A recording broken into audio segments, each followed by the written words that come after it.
There is an episode of Friends where Chandler is reading the newspaper and learns about a tree lighting that's happening in New York City. He gets excited that he has something to do with his new girlfriend, Kathy, before he learns that the newspaper is 2 weeks old. This, of course, leads to a ton of disappointment before the next story beat kicks in and we move on. But calls to action in your podcast can feel very similar, right? You might be promoting something when you record an episode, but if someone finds that episode 6 months later, then they are going to miss out potentially on whatever you're promoting, or maybe you've moved on and you have a new freebie. And that's why today I want to talk to you about DAI, or dynamic ad insertion, as a way to keep your calls to action fresh and relevant. Welcome to Podcast Workflows, where you get daily tips to improve your process, grow your show, and maybe even make some money. Each week, I also do a daily dive into the process of the world's most successful podcasters and reveal their tools, processes, and systems to help you simplify the production of your own show and reclaim hours in your day. You can improve your own podcast production process by seeing how the pros do it.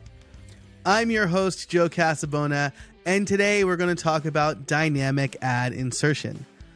Dynamic ad insertion, or DAI, is a way for you to automatically insert ads or any audio clip into your already produced podcast episodes. There are several services that allow this. I've used Buzzsprout. I currently use Transistor, but it's a feature that you can make sure your host offers. And that makes it super easy for you to do with any of your podcast episodes. So the way it works is this. You upload your episodes, and then you upload the audio clip you want to dynamically insert. You mark whether it's a pre-roll, post-roll, or mid-roll audio clip that you want to insert.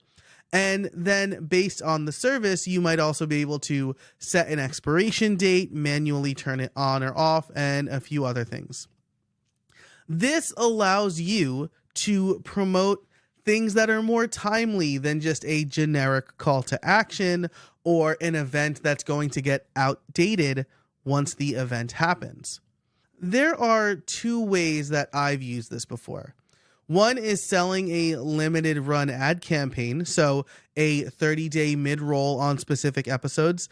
In that same vein, I've also used it to sell back catalog episodes where I know I don't have a full slate of sponsors. But the other way that I do it, especially for this show, which I don't have advertisers on, is dynamically changing my call to action depending on the time of year. I got this idea from my guest on my other show, Sam Munoz. Most of the year, I'm promoting my newsletter, the Podcast Workflows newsletter. But when the doors open on a cohort-based course, or I'm doing a special for members, a webinar, or some other time-based thing, I'm going to promote that instead, without having to re-edit every episode. So that's what DAI, or dynamic ad insertion, is. You should definitely make sure your host allows for it, because it could really help you keep your content fresh and relevant by not having stale calls to action in there. What do you think? Can you see dynamic ad insertion being relevant and useful for your podcast? Let me know by emailing me at jcasabona. If you liked this episode and want more content like it, as well as bonus episodes, a newsletter, my automations database, and monthly workshops, you can become a member of the Podcast Foundry over at podcastworkflows.com/join. Or you can connect with me on just about any social network: X, Threads, Instagram, LinkedIn, even TikTok. I am Jay Casabona on all of those networks.